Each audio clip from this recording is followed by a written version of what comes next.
प्यारे विद्यार्थियों, माध्यमिक शिक्षा परिषद उत्तर प्रदेश प्रयागराज द्वारा संचालित श्री गणेश इंटर कॉलेज कासगंज की ऑनलाइन कक्षाओं में आपका स्वागत है। आशा है आप घर पर स्वस्थ व आनंद से होंगे। कक्षा 12 जीव विज्ञान की इकाई 2 आनुवंशिकी और विकास से संबंधित अध्याय वंशागति तथा विविधता के सिद्धांत के अंतर्गत कल के कालांश में हमने आनुवंशिकी से संबंधित विभिन्न शब्दावली का अध्ययन किया था। इसी अध्ययन को आज के कालांश में भी आगे जारी रखेंगे। तो सर्वप्रथम प्रारंभ करते हैं हम ग्रेगर जॉन मेंडल से, जिन्हें आनुवंशिकी या जेनेटिक्स का पिता कहा जाता है। ग्रेगर जॉन मेंडल ऑस्ट्रिया के ब्रून नामक शहर में पादरी थे। उन्होंने 1856 से 1864 तक लगातार 8 वर्षों तक मटर पाइसम सैटाइवम पर प्रयोग कर आनुवंशिकता संबंधी नियमों को एक्सपेरिमेंट्स ऑन प्लांट हाइब्रिडाइजेशन नामक शीर्षक से ब्रून की एक स्थानीय शोध पत्रिका the annual proceedings of natural history society of Brunn 1865 में प्रकाशित कराया था। चूँकि उनका शोध केवल स्थानीय स्तर पर प्रकाशित हुआ था, अतः विश्व भर के वैज्ञानिकों तक पहुंचने में उसे समय लगा। इस समय तक विश्व के वैज्ञानिकों का ध्यान डार्विन के विकासवाद की ओर अधिक था। इस कारण उन्होंने मेंडल के कार्यों की ओर ध्यान नहीं दिया। बाद में हॉलैंड के ह्यूगो डी ब्रीज, ऑस्ट्रिया के टी शेरमार्क एवं जर्मनी के कार्ल कॉरेंस ने पृथक पृथक मेंडल के नियमों की प्रयोगों द्वारा पुष्टि की, जिससे मेंडल के कार्य एवं नियमों को विश्व भर में मान्यता मिली। मेंडल की सफलता के कारण मेंडल की सफलता में मटर या पाइसम सैटाइवम का चुनाव, प्रयोगों को सही रूप से करना या कार्यविधि तथा प्राप्त डाटा का सही रखरखाव जैसे प्रमुख कारण हैं। प्रयोगों हेतु मटर या पाइसम सैटाइवम चुनाव के कारण मेंडल ने अपने प्रयोगों हेतु मटर या पाइसम सैटाइवम को निम्न कारणों से चुना। नंबर 1, मटर 1 वर्षीय पौधा है जिसकी आयु 3 से 4 माह होती है, जिससे उसकी कई पीढ़ियों का अध्ययन संभव है। नंबर 2, मटर में कई परस्पर विरोधी लक्षण या एलील्स पाए जाते हैं, जिनमें से 7 एलील्स का अध्ययन मेंडल ने अपने प्रयोगों द्वारा किया। संलग्न चित्र में हम देख पा रहे हैं मेंडल ने जिन 7 परस्पर विरोधी लक्षणों या एलील्स का अध्ययन किया था वे निम्नवत हैं। नंबर 1, सीड या बीज की आकृति। इसमें डोमिनेंट कैरेक्टर या ट्रेट बीज का गोल होना तथा रिसेसिव कैरेक्टर बीज का झुर्रीदार होना है। सीड कलर में येलो सीड या पीला बीज डोमिनेंट कैरेक्टर है, जबकि हरा बीज रिसेसिव कैरेक्टर है। पुष्प के रंग में वायलेट या बैंगनी डोमिनेंट कैरेक्टर तथा श्वेत या सफ़ेद पुष्प रिसेसिव कैरेक्टर है। फली की आकृति में फूली हुई आकृति डोमिनेंट कैरेक्टर तथा पिचकी हुई आकृति रिसेसिव कैरेक्टर है। फली का रंग में हरा रंग डोमिनेंट ट्रेट है और पीला रंग रिसेसिव या अप्रभावी लक्षण है। फ्लावर की पोजीशन एक्सियल अर्थात शाखाओं पर या साइड में लगे पुष्प, ये डोमिनेंट ट्रेट है, जबकि तने के शीर्ष पर लगा हुआ पुष्प या टर्मिनल फ्लावर रिसेसिव कैरेक्टर है।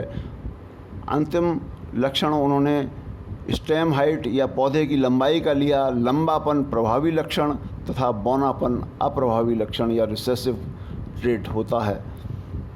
नंबर 3, पर परागण या संकरण से उत्पन्न संतानें भी जननक्षम या वायबल होती हैं, अर्थात संतान उत्पन्न करने में सक्षम होती हैं।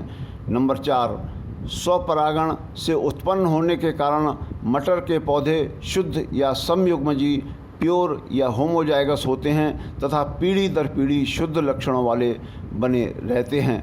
नंबर 5, मटर का पुष्प द्विलिंगी या बाइसेक्सुअल होता है, अर्थात उसमें नर एवं मादा जननांग एक ही पुष्प में पाए जाते हैं, जिससे प्राकृतिक रूप से मटर में स्वपरागण या सेल्फ पॉलिनेशन होता है, किंतु पर परागण या क्रॉस पॉलिनेशन भी कराया जा सकता है। मेंडल के समय chromosomes, genes, nucleic acid, DNA, RNA आदि का ज्ञान नहीं था। मेंडल ने अपने प्रयोगों द्वारा अनुमान लगाया कि जीवों में किसी एक आनुवंशिक विशेषक या ट्रेट के 2 फैक्टर्स होते हैं। एक फैक्टर उसे नर जननांगों या पिता से प्राप्त होता है तथा दूसरा फैक्टर उसे मादा जननांगों या माता से प्राप्त होता है। अगला बिंदु है एलील या एलीलोमार्फ, अर्थात युग्म विकल्पी। किसी जीव में अनेक वंशागत लक्षण या आनुवंशिक विशेषक या ट्रेट्स पाए जाते हैं। इन आनुवंशिक विशेषकों के एक से अधिक लक्षण हो सकते हैं जो एक दूसरे से भिन्न होते हैं। आनुवंशिक विशेषकों के इन्हीं एक से अधिक लक्षणों को एक दूसरे का युग्म विकल्पी या एलील या एलीलोमार्फ कहते हैं। जैसे मटर के पौधे में लंबापन तथा बौनापन एक दूसरे के एलील हैं। पौधे की लंबाई के लिए 2 एलील हैं, नंबर 1 लंबापन और नंबर 2 बौनापन। मनुष्य की लाल रुधिर कणिकाओं में उपस्थित एंटीजन के 3 एलील हैं, एंटीजन ए, एंटीजन बी और एंटीजन ओ।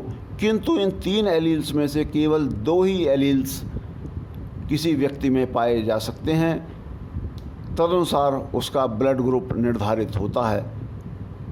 युग्म विकल्पी या शुद्ध जीव, होमोजाइगस या प्योर ब्रीड, ऐसा जीव जिसमें किसी आनुवंशिक विशेषक के लिए उपस्थित दोनों कारक या फैक्टर्स या जीन एक समान हों तो उसे समयुग्मजी या शुद्ध बीज जीव, होमोजाइगस या प्योर ब्रीड कहते हैं। समयुग्मजी या शुद्ध जीव में स्वनिषेचन या सेल्फ फर्टिलाइजेशन होने पर उसकी सभी संतानें उसके समान ही समयुग्मजी या शुद्ध होती हैं। जैसे मटर के पौधे में लंबेपन के लिए शुद्ध लंबा कैपिटल टी अथवा शुद्ध बौना स्मॉल टी पौधा, इनकी सभी संतानें उनके जैसी ही होंगी। विषम युग्मजी या संकर जीव, हेट्रोजाइगस या हाइब्रिड ब्रीड, ऐसा जीव जिसमें किसी एक आनुवंशिक विशेषक के लिए उपस्थित दोनों कारक या फैक्टर्स या जीन अलग अलग हों तो उसे विषम युग्मजी या संकर जीव, हेट्रोजाइगस या हाइब्रिड ब्रीड कहते हैं। विषम युग्मजी या संकर जीव में स्वनिषेचन या सेल्फ फर्टिलाइजेशन होने पर उसकी संतानें अलग अलग लक्षणों वाली हो सकती हैं। जैसे मटर के पौधे में लंबेपन के लिए संकर लंबा कैपिटल टी स्मॉल टी पौधा, इसकी संतानें लंबी तथा बौनी दोनों प्रकार की होती हैं। एक इम्पॉर्टेंट प्रश्न है आपके लिए, समयुग्मजी तथा विषम युग्मजी पौधों में अंतर स्पष्ट कीजिए। अगला बिंदु है एक संकर संकरण, मोनोहाइब्रिड क्रॉस। जब संकरण या हाइब्रिडाइजेशन की क्रिया केवल एक आनुवंशिक विशेषक को ध्यान में रखकर कराई जाती है तो इस संकरण को एक संकर संकरण या मोनोहाइब्रिड क्रॉस कहते हैं। जैसे मटर के शुद्ध लंबे व बौने किस्म के पौधों के मध्य संकरण।